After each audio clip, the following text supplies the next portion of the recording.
সে যে নাম্বারের জার্সি গায়ে দেয় ওই নাম্বারের জার্সি গায়ে দেয়, তারপরে সে যে চুলের কাটিং করে সেই চুলের কাটিং করে। আশ্চর্য, লজ্জাজনক বিষয় যুবকদের জন্য এটা, যে তুমি কার আদর্শকে ফলো করছো।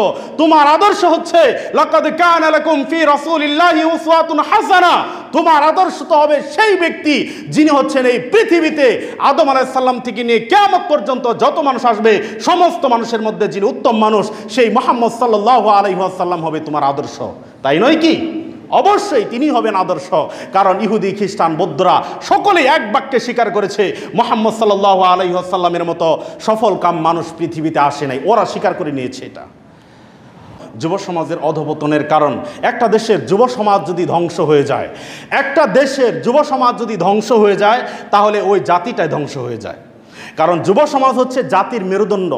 আপনার যদি মেরুদণ্ড না থাকে আপনি সোজা হয়ে দাঁড়াতে পারবেন না। আপনার মেরুদণ্ড যদি ভালো না থাকে, আপনার মেরুদণ্ড যদি সমস্যা থাকে, আপনি সোজা হয়ে দাঁড়াতে পারবেন না। তো একটা জাতির ধ্বংসের অন্যতম কারণ হচ্ছে যুব সমাজ।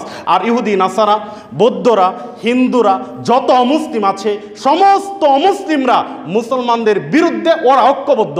ওদের টার্গেটই হচ্ছে মুসলমানদের যুব সমাজকে ধ্বংস করে দেওয়া, তাই নয় কি?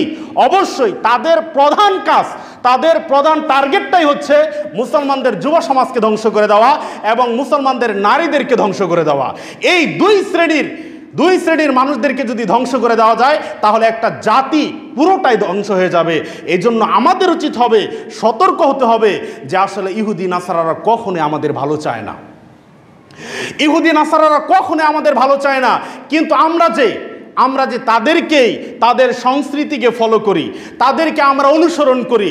অমুক ফুটবলারকে যুবক অনুসরণ করে, অথচ জানে না ওই ফুটবলার হচ্ছে খ্রিস্টান, ওই ফুটবলার হচ্ছে ইহুদি, যারা আমাদের সাথে হিংসা করে, যারা আমাদেরকে মারার জন্য উৎ পেতে বসে আছে, সুযোগ পাইলেই গুলি করে মেরে ফেলে। কিন্তু যুবক বুঝে না, যুবক অমুক ফুটবলারকে আপনার কি মনে করে, রোল মডেল মনে করে। সে যে নাম্বারের জার্সি গায়ে দেয় ওই নাম্বারের জার্সি গায়ে দেয়, তারপরে সে যে চুলের কাটিং করে সেই চুলের কাটিং করে। আশ্চর্য, লজ্জাজনক বিষয় যুবকদের জন্য এটা, যে তুমি কার আদর্শকে ফলো করছো।